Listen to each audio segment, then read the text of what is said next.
애교를 부리다가도 갑자기 돌변해 손을 물어버리는 우리 고양이.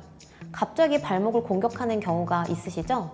우리 고양이들의 이런 입질은 단순히 공격 행동으로 나타나는 것이 아닙니다. 고양이가 당신을 무는 진짜 이유는 과거에 있을 수 있는데요.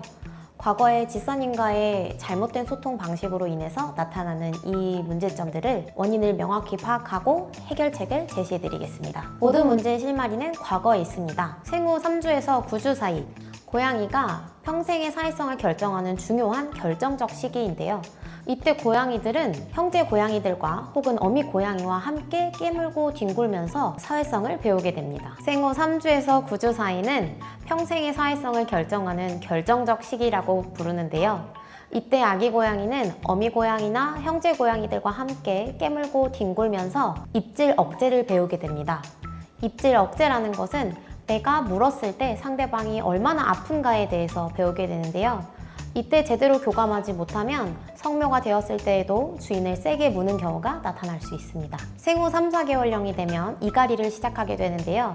이때 집사님들은 고양이가 이갈이하는 모습이 귀여워서 자칫 손으로 놀아주는 경우가 있습니다. 이런 경우에 고양이는 사람의 손이 재밌는 장난감이구나 혹은 사냥감이구나 라고 인식하게 되면서 훗날 성묘가 되었을 때에도 주인을 물게 되는 경우가 있습니다. 이 작은 허용이 먼 훗날 고양이가 자신의 요구를 관철하거나 소통을 하는 수단으로 사용하게 될 수도 있습니다. 그렇다면 이 무는 버릇을 해결하기 위해서는 3가지의 대전제가 필요한데요.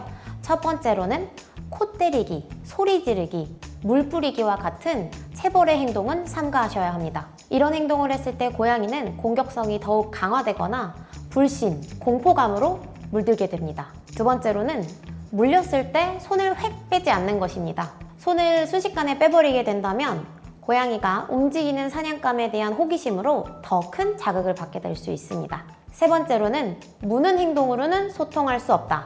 보상도 이루어질 수 없다. 놀이는 중단된다 라는 이미지를 심어주어야 합니다. 고양이가 물었을 때 가장 효과적인 방법 중 하나는 아야 또는 안돼처럼 짧고 단호한 소리를 내는 것입니다. 이는 고양이에게 네 행동이 나를 아프게 하고 놀이를 중단시킨다는 명확한 신호를 줍니다.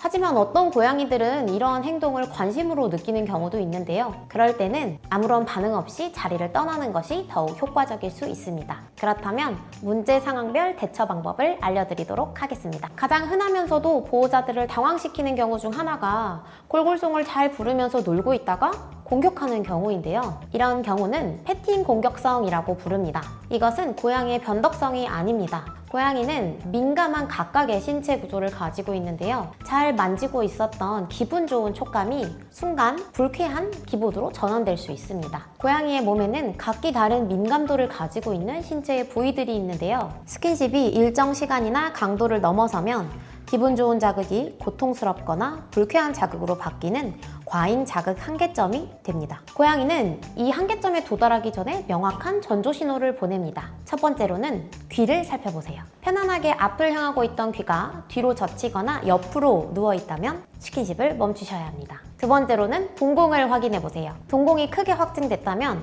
고양이는 경계하거나 공포심을 나타내고 있습니다. 세 번째로는 꼬리를 확인하세요. 꼬리를 살랑살랑 흔들고 있다가 세차게 바닥을 탁탁 때리거나 뱀처럼 빠르고 세차게 움직인다면 스킨십을 멈추셔야 합니다. 이 외에도 가죽이 경련하듯이 움찔거린다거나 으르렁거리는 소리를 낸다거나 잘 부르고 있던 골골송을 멈춘다면 스킨십을 중단하고 고양이의 언어에 집중하셔야 합니다.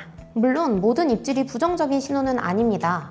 러브바이트라고 불리는 행동은 주체할 수 없는 애정과 흥분을 담아 살짝 깨무는 행동이죠. 이 행동은 보통 아프지 않고 이빨 자국도 남지 않는다는 특징이 있습니다. 이는 어린 시절 형제묘들과 놀며 서로를 핥아주고 깨물며 유대감을 쌓던 습관이 남아있는 것으로 너는 내 가족이고 정말 좋아 라는 의미를 담은 친밀감의 표현으로 볼 수 있습니다. 만약 이 행동이 불편하다면 부드럽게 고양이를 밀어내거나 다른 장난감을 활용해서 관심을 바꾸는 방법도 있습니다. 만약 집사님이 조용히 잘 있다가 갑자기 고양이가 달려들어 발목을 공격하는 경우가 있으셨나요? 이런 경우는 애정 표현으로 보기에는 문제가 있습니다. 이는 고양이의 넘치는 사냥 에너지가 해소되지 않을 때 나타나는 행동인데요. 약 1만 년 전에 고대 메소포타미아 지역에서 사람들이 모여 살기 시작하며 쥐들도 그곳으로 모였습니다. 이런 쥐를 사냥하기 위해 다가왔던 고양이는 자가 가축화를 통해 사람들과 함께 살기를 선택했는데요. 고양이들은 이때의 사냥 DNA가 아직도 몸에 남아 있습니다. 하지만 현대의 단조로운 집안 환경에서는 고양이의 사냥 에너지를 해소할 수 없습니다. 그중 고양이의 사냥 본능을 유일하게 자극하는 것은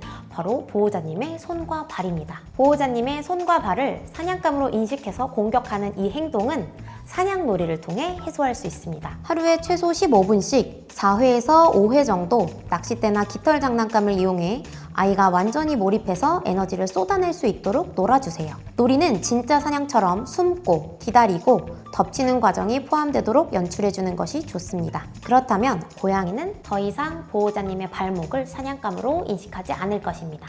마지막으로 앞선 모든 경우와 다르게 고양이가 어떤 전조 증상이나 특징 없이 갑자기 공격하게 되는 경우가 있는데요. 이런 경우에는 원인을 알 수 없는 공격으로 볼 수 있는데요. 이때에는 신체적 고통이나 질병 때문에 공격성을 나타낼 수 있습니다. 특히 고양이가 자주 걸리는 질병인 갑상선 기능 항진증이나 치주 질환, 관절염 같은 것들 때문에 고양이의 고통이 자극되어 공격성이 나타내는 것인데요. 한 연구에 따르면 나이 든 고양이의 90% 이상은 질병으로 인해 공격성을 나타낸다는 견해를 내놨습니다.